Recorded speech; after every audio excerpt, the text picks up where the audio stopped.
And welcome, Hoosier fans, to another episode of Doing the Work, the first show on the Back Home Network covering IU women's basketball. This is our 85th episode, recorded on Thanksgiving, Thursday, November 23rd, 2023. I'm your host, Jeff Marl, and I'll be joined, hopefully, by my co-host, Kathy Amos, tonight. She actually was at the game in Fort Myers, and in fact, she's trying to join us right now. We'll add her in here as she is live from Fort Myers. Kathy Amos, and Kathy, we'll get to you in a second.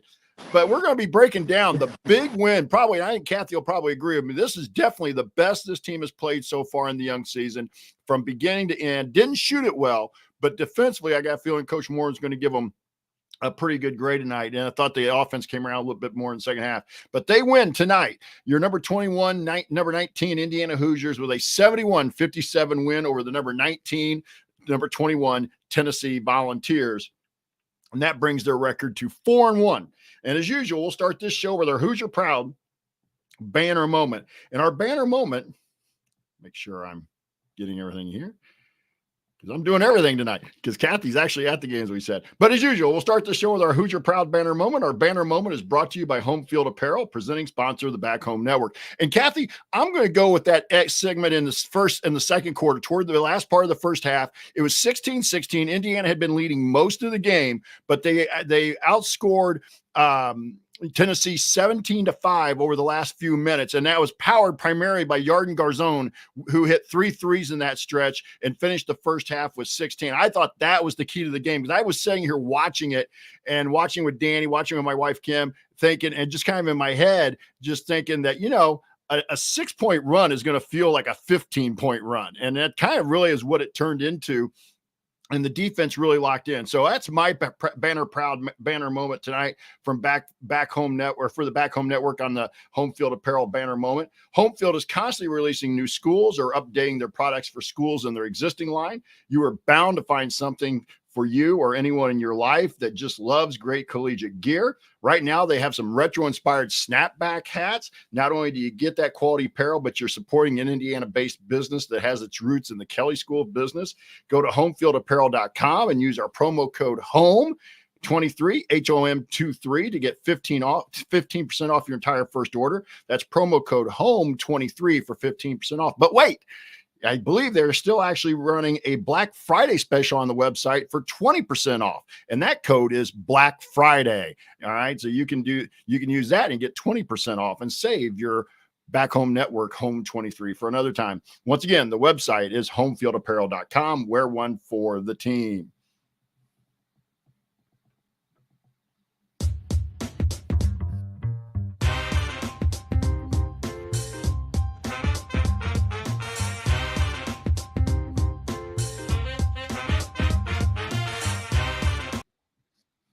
And real quick, before I throw it over to Kathy for the Amos Angle, I want to pass along one quick news note. Sarah Scalia was the Big Ten Player of the Week for last week. So congratulations, Sarah. So let's throw it over to Kathy for the Amos Angle and see what she thought of tonight's game being there. And Kathy, well, first of all, what was the crowd like?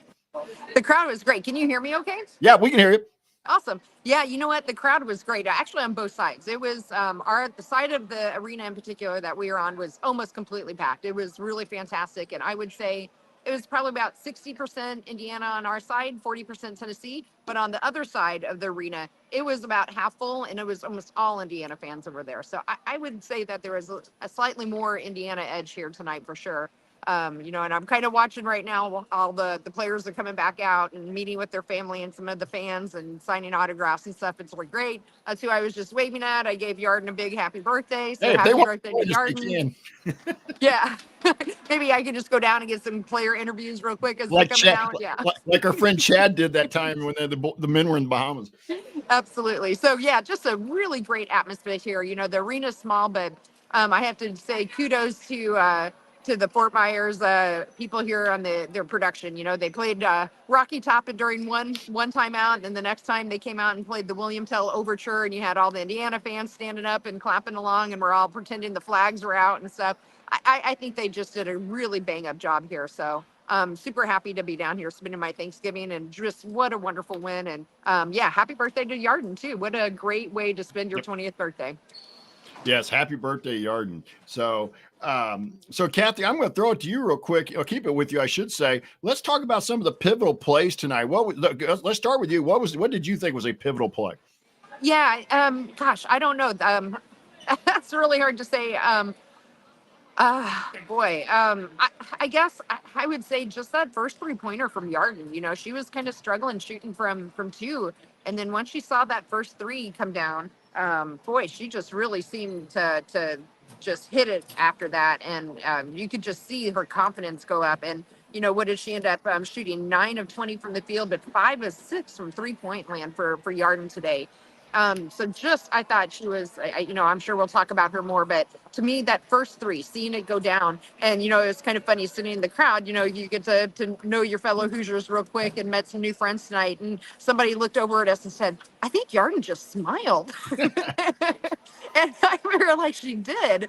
And she actually was talking out on the floor too, which you just haven't seen a whole lot from her. And so I think that was a pivotal play, not just for this game, but hopefully for the rest of the season for Yarden. You're seeing that first 3-pointer really go down because it's been kind of rough, I think, for her this year. And Kathy, real quick, you again, because you were there, I think you get a little bit. It just looked like on TV, Yarden was more aggressive overall as a player tonight. Yeah, at 100%.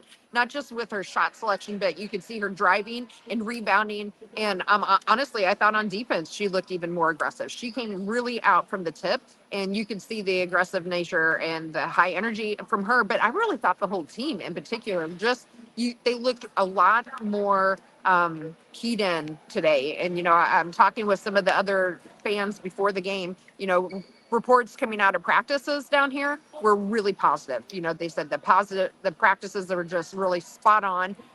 So just really enjoyed hearing that, you know, it's coming from other teams that had watched their practice, saying how well they seemed to practice. And I said to my husband, Sean, before the game during warmups as well, I looked at him and I said, I don't know about you, but just comparing our energy versus Tennessee's energy just in the warmups was night and day different. Like Tennessee was kind of down, stretching and, you know, kind of walking around, and our players were down on the other end. They were already cheering each other on. The coaches were loud. They were, you know, running back and forth and doing passing drills and just cheering each other on, clapping for made baskets just during warmups. So I don't know what it's like normally, of course, not being here live until this time, but night and day difference in the energy, not just from the tip, but actually before the tip. Yeah, I will go back also. I thought a pivotal play for me, and I guess a pivotal play kind of for us is anything that we just want to pick out. But I thought Lily Meister's play, especially in the first quarter, Mac picked up a couple quick fouls, and I thought Lily came in there and really gave us some solid minutes. You know, she played 12 minutes overall, but she gave us 8 points and 4 rebounds. And so I thought that was huge because Mac kind of struggled to get, you know, she finished well. Second, third, fourth quarter, I thought Mac played really well. She had a slow time getting started in the first quarter, and then I said picked up those couple of fouls. So I thought those minutes that Lily gave us, especially in the first quarter, were huge. Yeah. Anything else you want to throw out there, Kathy, that you saw? I would say at the start of the fourth quarter, you know, like you mentioned, I thought McKenzie in the first quarter really struggled, and even the second, third of us getting the ball to her. And, you know, there was somebody in front of me asked me what I thought we were missing from Grace. And obviously we've been talking about her leadership, but Jeff, you know what? I've really noticed being here in person, and we had, you know, really up close and personal view of the players. I thought they had trouble getting the ball into her the way Grace was able to get the ball into McKenzie. And I think that has some of the trouble with her getting going offensively. Our guards on the perimeter, if you watch them, look hesitant throwing the ball into her. And there was one time, I think right at the beginning of the fourth quarter, where McKenzie is down low. She has great position. She's calling for it, and they immediately get it into her. She took the ball, went up hard, and she got it in and got fouled for one. And I think that was right at the beginning. And after that, in that fourth quarter, our guards just looked like they really wanted to focus more on getting her the ball. And that fourth quarter, I think we saw McKenzie really come out and show us why she was an All-American. And I think we just need that kind of guard play more often. Yeah, and I'll follow up on that. I thought there were some times tonight, and when I was at the game last Friday, I thought the offense clicked a little better at times, but just because they were getting more transition. And Murray State was trapping them and giving up some transition stuff. But I thought that tonight, watching on TV, there were 2 or 3 times, not only Mac that they missed, but they missed some other open players on cuts, dives, things like that. And so so that may be a work in progress for them to get comfortable about getting the ball to people. And I think that was just, you say about Grace, it was just she had built up that chemistry over the years, but just had had that innate ability. The other point I wanted to point out, the other pivotal part I wanted to point out was I kind of, especially after what happened at Stanford, I'm looking at rebounding, and Indiana out rebounded Tennessee tonight, 42-39. Not a huge margin, but the fact that they were able to stay at or in front of Tennessee on the glass, to me, was a huge difference. And Kathy, you were there. It looked physical on TV. Was it a physical game? Absolutely. From the tip.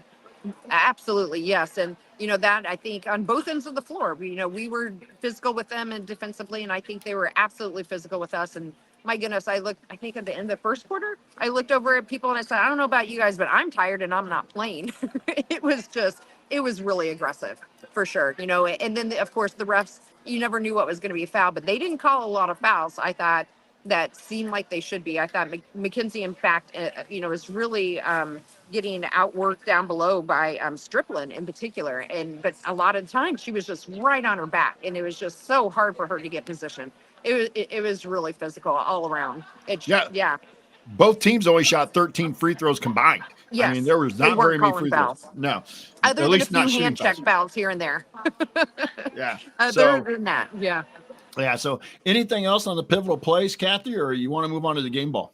Yeah, let's go on to the game ball. I think this one might hopefully be an easy one for us. Yeah, I think this will be an easy one. And for those who are watching our live YouTube feed, you can see the ticker scrolling across the bottom right now. We have a 4-way tie on game balls. Yarden Garzon with one. Sydney Parrish with one. Mackenzie Holmes with one, and Sarah Scalia with one. So, but I've got a feeling we're going to break that tie tonight because, Kathy, I'll let you go first. Yeah, they're asking us to leave, so I'm on the move as I talk here. But I think we're getting pictures with Coach Rhett. Hold on. Hey, tell Coach Rhett I said hi. Yeah. Coach Rhett, good game. How are you? Thank you. Good. We're doing a live podcast right now. Can we get your thoughts on the game? Heck yeah. Yeah. Coach Rhett, Jeff Marlowe. Good to see you. Coach Marlowe, if you know Coach Marlowe. I know who he is, yeah. The defense was a little better today, so it's we've been focused on that the last week and a half, and it was good to see the fight and competitiveness was better tonight. So we were locked in from the beginning.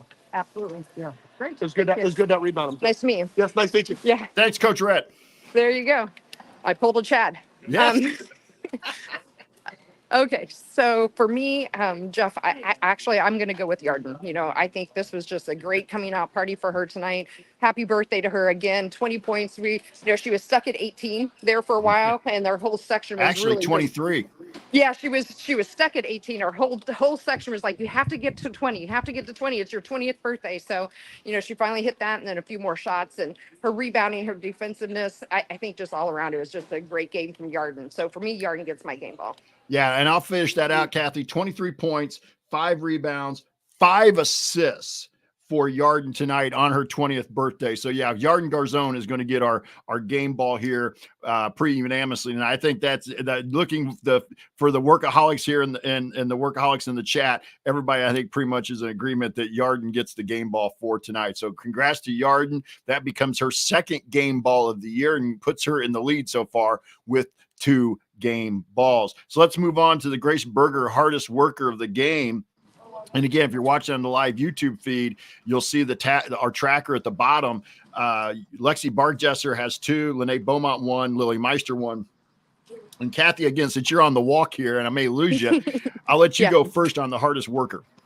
Yeah, for me, I'm actually going to go with Mackenzie Holmes on this one. I thought Mackenzie, even though, like we mentioned, that first quarter was really rough for her with the 2 quick fouls, she came in and kept working, and she didn't pick up another foul until, the fourth quarter, I think, was when she finally picked up the 3rd foul and some little ticky-tack hand reach that, she probably shouldn't have gotten in the first place. But, I mean, she shouldn't have been out on the perimeter in the first place. But for me, Mackenzie really worked hard. I don't know, again, if it showed up on the TV broadcast, but if you weren't watching her when she didn't have the ball, she was working her pardon my French. She was working her ass off. Yeah. And if we're going to talk about being the hardest worker of the game, she came in, she didn't get deterred on what the team was trying to do. And she kept working at it, and it finally opened up for her with the team getting the ball down to her quicker. She was more decisive on, before the double teams came. And for me, I think Mackenzie just really worked hard the entire game. So she gets my vote.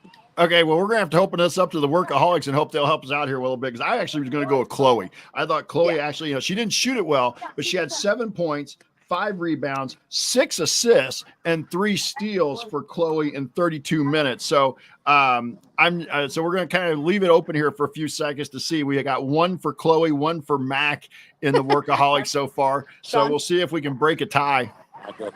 Yeah, my husband's voting for Mac too. Oh, but is Sean unbiased? Never. Got 2 for Mac, 2 for Chloe.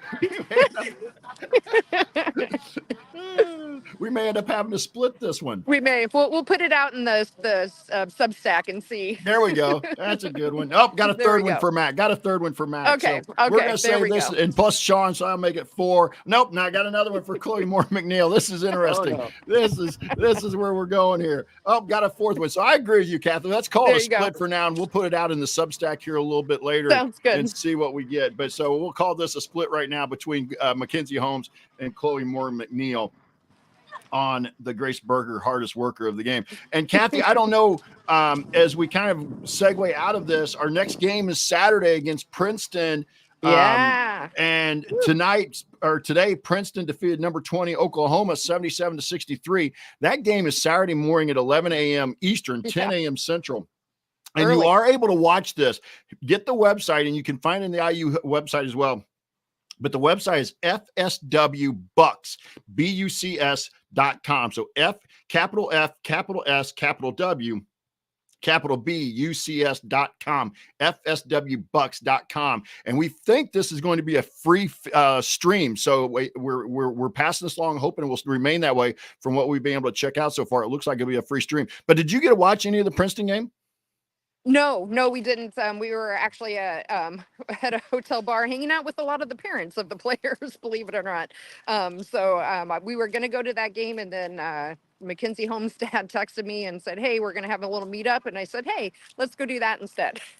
So no, I didn't, but we were watching the score. So did you see any of it, Jeff? Any takeaways on that? I didn't see anything other than the final, and Madison and a couple of the kids we talked about on the preview list a little bit last week. Madison St. Rose had 26, and I believe the Chin girl had a Chin. I can't think of her first name right now off the top of my head, but she had like 20. So those two really picked up the slack for them, or I should say picked up the slack, but led the way. And I really think this is going to be a very good game. Right now they're 4-1 as well, and they have is a 3-point loss to UCLA on the road at UCLA. So and kind of a short turnaround here. You're going to get about 36 hours, I guess you would say, to maybe a little bit more than that, about 40 hours or so in there. It's not 48, but you're going to get a somewhere between 36-40 hour turnaround here and have to be ready to play on Saturday morning.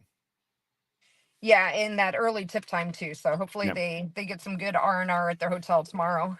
So and probably not a lot of walkthrough time tomorrow for Princeton either. But what this is though, this is a really good dry run for that first and second round and that regional, semi-regional final round in the NCAA tournament, where you play on a Thursday or a Friday and then got to play again on the weekend, whether it's a Saturday or Sunday. So this is what this is really good for. Yep, absolutely. So all right, Kathy, real quick before we let you go, and let me get here again, trying to run this.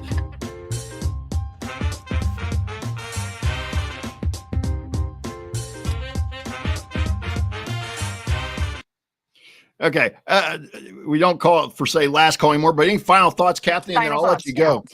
Yeah, that's great. I mean, just really fun. I'm really glad that, I was able to come down here and Fort Myers with my husband and spend some time and meet a lot of Indiana fans. And, they've come from all over. We have a lot from Bloomington. There's a lot of Fort Myers people, or Cape Coral, a lot of people in the area that live here that came over and spent a lot of their Thanksgiving Day over here watching the women with, I think, what is definitely their best defensive performance of the year. If not, I think their best all around total game of the year so far.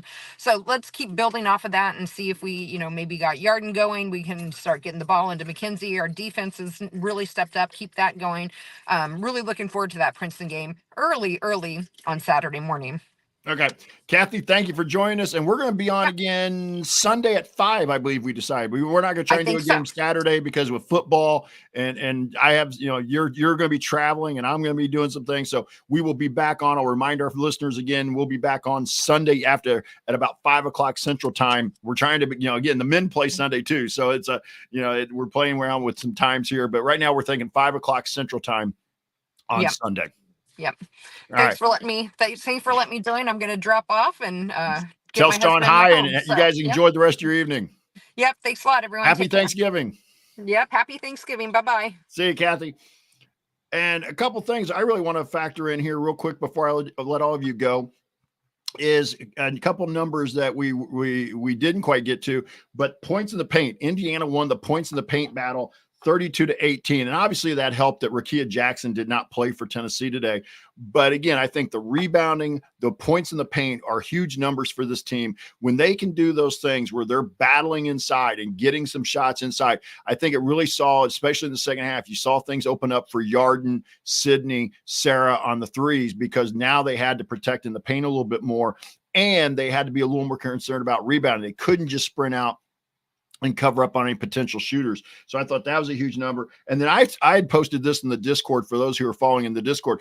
I really liked the pace that we didn't score a lot of points in the first half, but I really liked the pace we were playing in the first half with the kind of that speed. And I like getting out in transition. And then even in the second half, Sarah Scalia got out on a maid and they were able to throw it ahead to her. And she made a layup, basically just outrunning everybody in transition from that standpoint. So we won the fast break points 14-6 over the Volunteers. And I thought that was another huge number. Because again, I think this team plays a little better when they're playing with some pace. So I just want to throw those out there. Again, we will be on at 6:00 Eastern on Sunday, 5 Central with the Princeton postgame show, and also do a little preview of upcoming opponents. Assembly Call will be on Sunday after the Harvard game, so you can catch them and then listen to our show. Again, 6 Eastern, 5 Central. If you want to see us do the show live and be a part of the live chat, make sure that you subscribe to our YouTube channel, youtube.com/@Backhome Network. Again, that's our newer site or youtube.com/@Backhome Network. You can be a part of our private community as well. Find out more at assemblycall.substack.com. And as I mentioned, Kathy will be putting a couple polls in there if we can figure out how to run a poll in the chat for especially the hardest worker of the game, whether it was Chloe or Mac. And then special thanks to John Ringer of Rig Design for designing our logos. Thanks to Bob Thompson for our music that you heard throughout the broadcast. And again, thanks all of you especially the ones who were watching us live on the YouTube feed tonight, and all of you who are listening on your favorite podcast. The fact that you were willing to come in here on a Thursday evening, on Thanksgiving evening, and listen to us for a few minutes and talk about this big win by your Hoosiers really means a lot to Kathy and I, and we want to make sure that you know that. So we'll be back to talk IU Hoops with you again on Sunday. We'll talk to you then, and keep your elbow in and your eyes on the rim, and go Hoosiers.